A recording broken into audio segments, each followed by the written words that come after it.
Hi, good day everyone. Today we will be discussing to you the Maritime Industry Authority, or what we call Marina. We are the Group 1 presenting to you our discussions. First of all, have you ever heard about Maritime Industry Authority? What are your thoughts? What do you know about Maritime Industry Authority, or the Marina? The Marina oversees the promotion and development of maritime industry and also provides effective regulation of shipping enterprises. Since its establishment in June 1994, Marina was granted the authority to issue certificates of public convenience, or CPC, permitting the operation of domestic and overseas water carriers. Other functions of the agency include the registration of vessels, the issuance of licenses, the addressing of safety concerns pertaining to vessel construction, and the enforcement of the maritime law. The Maritime Industry Authority, known by the acronym MARINA, is an agency of the Philippine government responsible for integrating the development, promotion, and regulation of the maritime industry in the Philippines. The Maritime Industry Authority, or MARINA, was created on June 1, 1974 with the issuance of Presidential Decree number 474 to integrate the development, promotion, and regulation of the maritime industry in the country.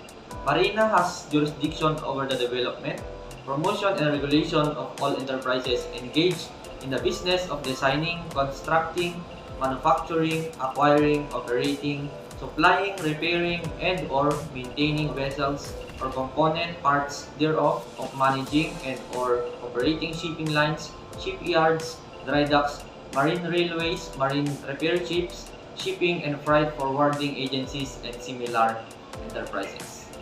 Maritime engineers should possess the following core values: professionalism, integrity, and excellence. When we say professionalism, we should act as professionals in all that we do. We should know the things we need to avoid, such as fighting with an ordinary citizen just for petty reasons. As professionals, we should be able to control our anger and have longer patience than other people. We should show people that we are professional maritime engineers who has the job or ensuring that our passengers will feel safe in their travels, and we ensures the good condition of the ship as well. We should have also integrity, which means that we will never engage in activities that is not acceptable, such as accepting bribes and other immoral things. We should also have excellence in the work we do, which means that we should continue to excel in our work and not just do the bare minimum. Under the mandate by virtue, Presidential Decree number 474. Number 1. Adopt and implement a practicable and coordinated maritime industry development program, or MIDP, which shall include, among others, the early replacement of obsolescent and uneconomic vessels, modernization and expansion of Philippine merchant fleet, enhancement of domestic capability for shipbuilding, repair, and maintenance, and development of a reservoir of trained manpower. Number 2. Provide and help provide necessary financial assistance to the industry through public, private, financial institutions and instrumentalities, technological assistance, and favorable climate for expansion of domestic and foreign investment in shipping enterprises. Number 3. Provide for the effective supervision and regulation and rationalization of the organizational management, ownership, and operation of all water transport, utilities, and other maritime enterprises. By virtue of Executive Order number 546, the Maritime Industry Authority, or MARINA, was attached to the Department of Transportation Communication, or DOTC. In continuation of mandate by virtue of Republic Act number 9295. Number 1 is register vessels. Number 2 is issue certificate of public convenience or any extensions or amendments thereto authorizing the operation of all kinds, classes, and types of vessels in domestic shipping, provided that no such certificate shall be valid for a period of more than 25 years. Number 3, modify, suspend, or revoke at any time upon notice and hearing any certificate, license, or accreditation it may have issued to any domestic ship operators. Number 4. Establish and prescribes routes, zones, or areas of operations of domestic ship operators. Number 5 is require any domestic ship operator to provide shipping services to any coastal area, island, or region in the country where such services are necessary for the development of the area, to meet emergency sea lift requirements or when the public interest so requires. Number 6 is set safety standards for vessels in accordance with applicable convenience and regulations. Number 7. Require all domestic ship operators to comply with operational and safety standards for vessels set by applicable conventions and regulations. Maintain its vessels in safe and serviceable condition, meet the standards of safety of life at sea and safe manning requirements, and furnish safe, adequate, reliable, and proper service at all times. 8. Inspect all vessels to ensure and enforce compliance with safety standards and other regulations. 9. Ensure that all domestic ship operators shall have the financial capacity to provide and sustain safe, reliable, efficient, and economic passenger or cargo service, or both. 10. Determine the impact which any new service shall have the locality it will serve. 11. Adopt and enforce such rules and regulations which will ensure compliance by every domestic ship operators with the required safety standards and other rules and regulations on vessel safety. 12. Adopt such rules and regulations which will ensure that reasonable stability of passenger and freight rates and if necessary to intervene in order to protect public interests. 13. Hear and adjudicate any complaint made in writing involving any violation of this law or the rules and regulation of the authority. 14.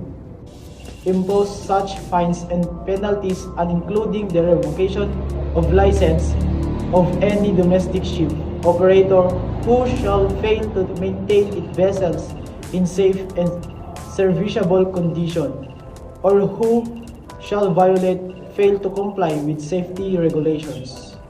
15. Investigate any complaint made in writing against any domestic ship operator or any shipper or any group of shippers regarding any matter involving violations of the provision of this Act. And 16. Upon notice and hearing impose such fines, suspend or revoke certificates of public convenience or other license issued, or otherwise penalize any ship operator, shipper, or group of shippers found violating the provision of this Act. And lastly, number 17. Determine the impact which any new service shall have to the locality it will serve. By virtue of Executive Order Number 75, designating the Department of Transportation and Communication, or DOTC, Crude Maritime Industry Authority, or Marina, as the single administration in the Philippine responsibility oversight in the implementation of the 1978 International Convention and Standard of Training, Certification, and Watchkeeping for Seafarers, as amended by virtue of Republic Act Number 10635, an act establishing the Maritime Industry Authority or Marina as the single maritime administration responsible for the implementation and enforcement of the 1978 International Convention on Standards of Training, Certification, and Watchkeeping for Seafarers as amended, and international agreements or covenants related thereto. By virtue of Executive Order Number 63, strengthen the authority of Marina as a single maritime administration for the purpose of implementing the STCW Convention through a majority membership in the Technical Panel on Maritime.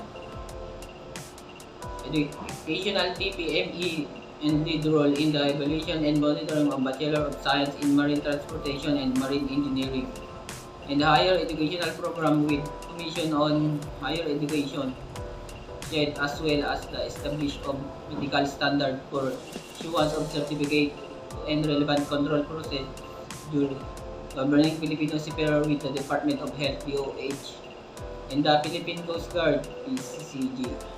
Third is Marina mismo online system.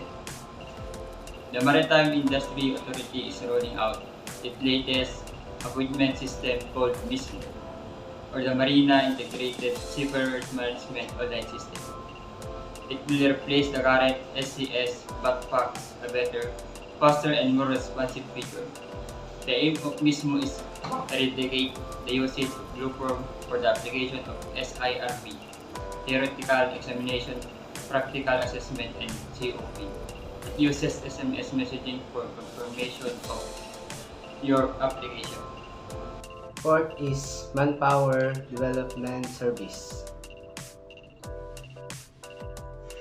1. Recommends an adaptation, review, updating, and implementation of the Maritime Manpower Sector Plans. Program, project, policies, standard rules, regulations, and guidelines on the issuance, registration of identity record documents to qualified applicants, seafarers, domestic or overseas, as applicable documentations, and licensing of qualified domestic seafarers and harbor, bay, and river pilots, and the competency assessment system of the domestic seafarers, shipboard manpower, and other maritime manpower resources of the country. 2. Recommends and establish updating and implementation of a system of developing and maintaining a reservoir or of trained maritime manpower to meet the current and future needs of the maritime manpower industry, in collaboration with concerned unit of the authority, relevant government agency, and private sector. 3.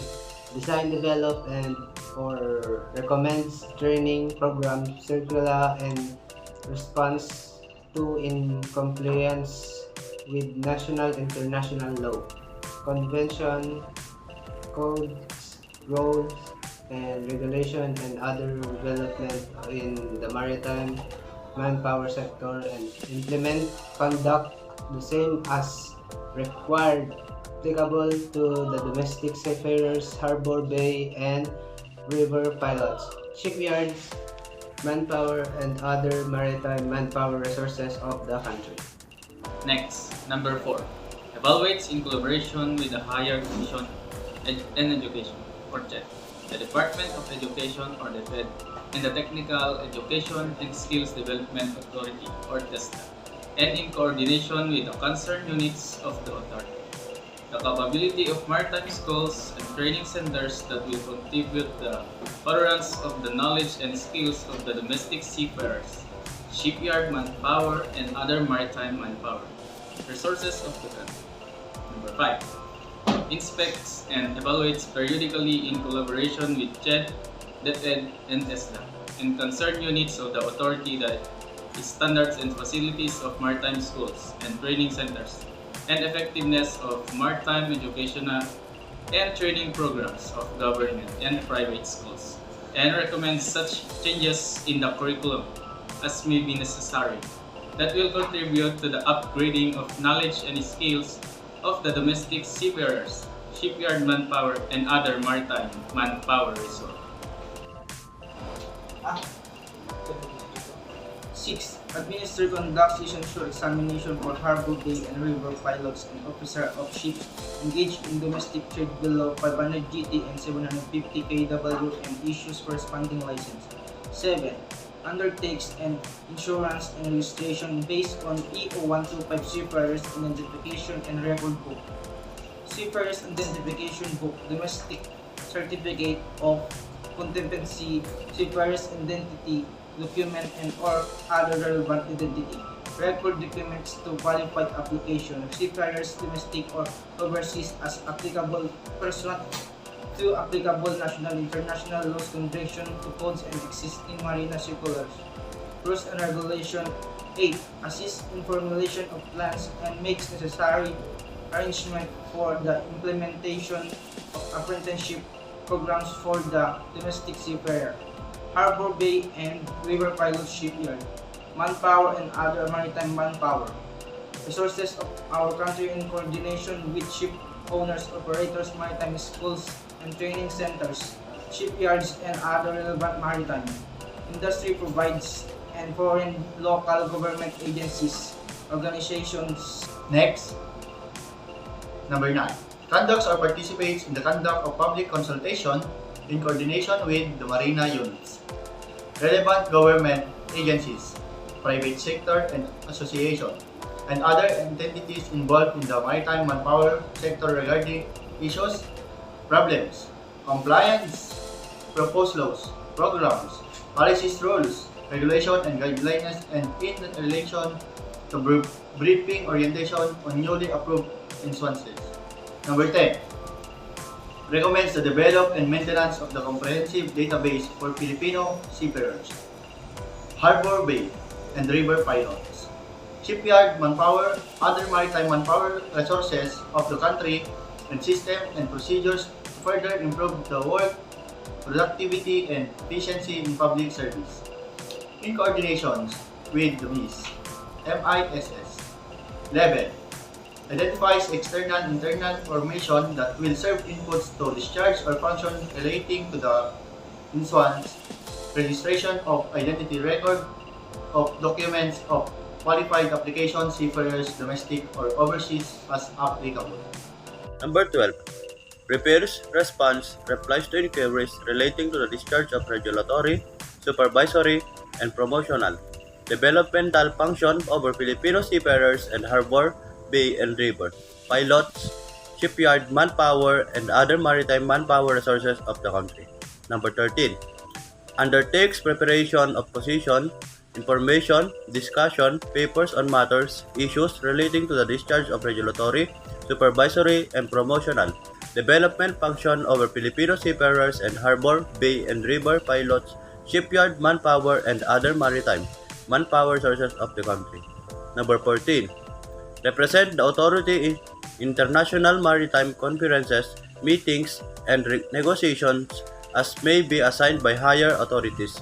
And number 15. Performs such other duties as may be assigned by higher authorities. Next topic is Seafarers Identification System or SID. The Seafarers Identity Documents Convention 2003 number 185 Note 1 was adopted by governments, workers and employers from the ILO's member states as an instrument to strengthen security measures in the maritime transport sector in the wake of the 2001 attacks on the United States. At the same time, it is also designed to ensure the rights and freedoms of maritime workers and to facilitate mobility in the exercise of their profession. For example, when they board their ships to work, take short leave, or return home. Ensuring the security of seafarers and the ships they work on is crucial to the continued smooth flow of world trade, said Cleopatra Dombia Henry, Director of the ILO program responsible for the mission. What is an SID? How does it work and how will it look? A seafarer identity document is a stand-alone identity document confirming that the holder is a seafarer. It is not a travel document. It may look like a small plastic national identity card or have the dimensions of a national passport. The choice is left to each country ratifying the convention. The general form and precise content of the SID must, however, conform to a model described in the convention. Each SID contains a bidimensional barcode which itself contains the representation of a biometric template of 2 fingerprints. The authorities concerned can compare the contents of this barcode with the fingerprints of the holder of the document to confirm his or her identity. These authorities can also check the authenticity of the document by referring to the issuing authorities database directly or through a focal point, or rather, focal point. When are the first SIDs going to be issued and by whom? SIDs are already being issued under the earlier ILO Convention number 108 that has been revised by Convention number 185. The 62 member states that ratified the convention could, as the traditional measure, immediately decide to issue the new SID with increased security features to seafarers in their countries. The 3 countries that have now ratified Convention number 185 are France, Jordan, and Nigeria. Can also do so immediately. Under the new convention, the SID has been issued by the country of the seafarer's nationality or permanent resident. Countries that will no longer be able to issue the documents to foreign non-resident seafarers serving on their ship. Next topic is the seafaring industry projects. First is the EMSA, or what they call the European Maritime Safety Agency. EMSA is the founding regulation states that the purpose of the agency is to ensure a high uniform and safety effective level of maritime safety, maritime security, prevention of and response to pollution caused by ship, as well as a response to marine pollution caused by oil and gas station, and where appropriate to contribute the overall efficiency of maritime traffic and maritime transport, as facilitate the establishment of a European maritime transport space without barriers of Article 1. Second, flag registry. The law of the sea requires the flag state to inspect the vessel regularly, issue safety and environmental protection documents, and certify the equipment on board and crew. A group called the registry performs these acts under the government-operated private agency hybrid of 2. Third, blended learning. Blended learning refers to an approach wherein maritime training program will be conducted through combination traditional face-to-face methods and online e-learning platforms. Fourth, implementation of low curriculum. Development or issues of standard course package training, joint CHED Marina. Memorandum Circular Number 1, 2019, which standard of guidelines for BSMT and BSMRE. Fifth, CONTODER. Safe and convenient accommodation for Filipino seafarers is the time of pandemic and beyond. Sixth, Heroes Foundation, the Maritime Industry Authority, supported by the Secretary of the Department of Transportation, seeks and enact laws to ensure the welfare and stability of emergency situations. 7. Vaccination rollout for seafarers. The Filipino seafarers are recognized by IATF as essential workers, thus its vaccination priority is now A4 from now B3, B5 for outbound seafarers. They are under A1 vaccination category. The seafarers vaccination is ongoing in almost all hospital nationwide and other LGUs. Next is action taken to address the EMSA findings. First, creation of task group divided into 6 sub-working committees that focuses on the preparation for EMSA compliance. Second, root cause analysis of the EMSA findings through the review of internal core processes and existing policies using the SIPOC: supply, input, process, output, and customers. Diagram 5-wise analysis, fishbone diagram, control versus impact analysis, and Pareto chart. Formation of comprehensive action to address EMSA findings. Subject: stakeholders survey. Handholding, meeting with maritime higher education institution, maritime training institution, and assessment center.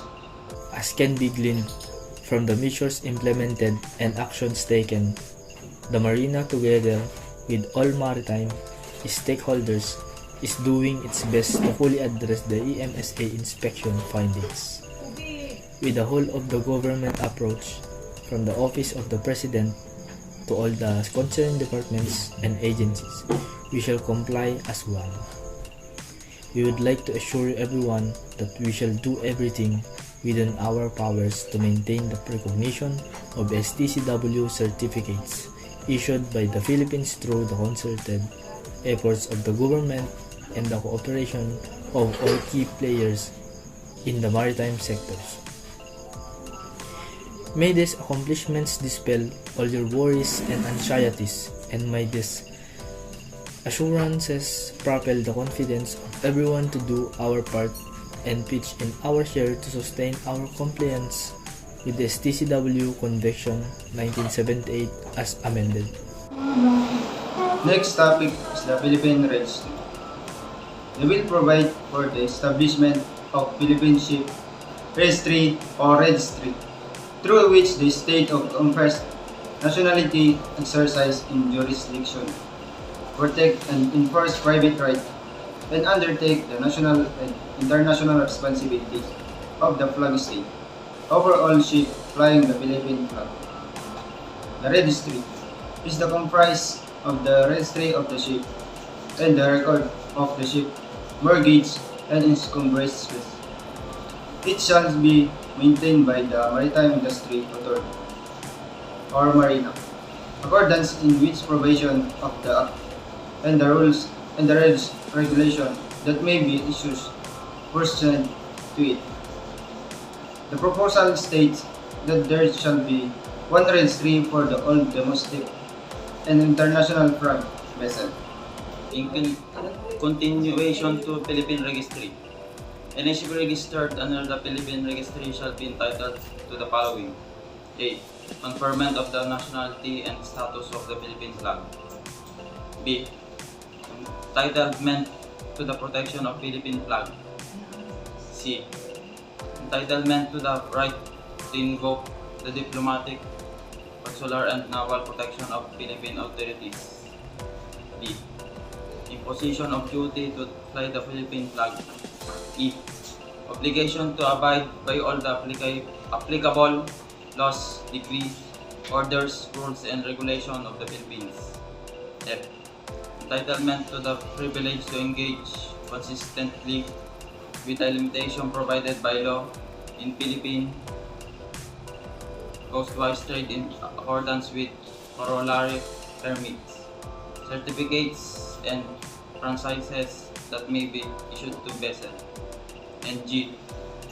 Entitlement to the right to invoke the exercise of jurisdiction and control by Philippine government authorities over all persons found on board the vessel, or over any incident involving the penal or disciplinary responsibility of master of any member of crew, whether the same arises from crime or quasi-delict committed on board the vessel, or from any collision or other incident of navigation concerning the ship. As provided in the bill, a ship may be registered with only one ship register at any one time. All ships operating within the maritime territory and jurisdiction of the Philippines, except transit foreign flagships, subject to such regulations as the Marina may prescribe, are mandated to be registered with the Philippine Registry. The bill includes provisions or licensure, conditions for registration, issuance of certificates of Philippine registration, types of registration, taxes and fees, record of ship, mortgages and encumbrances, maritime liens and encumbrances, ship mortgages, enforcement of mortgage, foreign lines and mortgages, right to limit liability, limit of liability, limitation fund, enforcement, investigation, and casualty investigation, among others. Lastly, the do's and don'ts when transacting with Marina. Number 1. Should not conduct himself in an inappropriate manner. Unruly, arrogant, disrespectful, disobedient. Flag State Administration Advisory Number 3, Series of 1997. Number 2. Enter. Do not transact with unauthorized marina personnel and non-marina personnel. Number 4. Make sure that all the required documents needed in the application of COPs and COCs are all complete. Number 5. Just do the right things. On our final note, the Marina oversees the promotion and development of the maritime industry and also provides effective regulation of shipping enterprises. In addition, a high-quality training and education is required for a professional mariner due to the nature of his/her work, and hence, STCW was the outcome which was ratified by almost all seafaring nations for the welfare of the maritime industry, seafarer, and the ecosystem as a whole. That would be all for our discussion. Thank you for listening. Padayon to each and every one of us. Thank you. But you won't see me pray, call you up in 3 days. I'll send you a bouquet, saying it's a mistake. Drink my troubles away, one more glass of champagne, and you know I'm the first to say that I'm not perfect, and you're the first to say you want the best.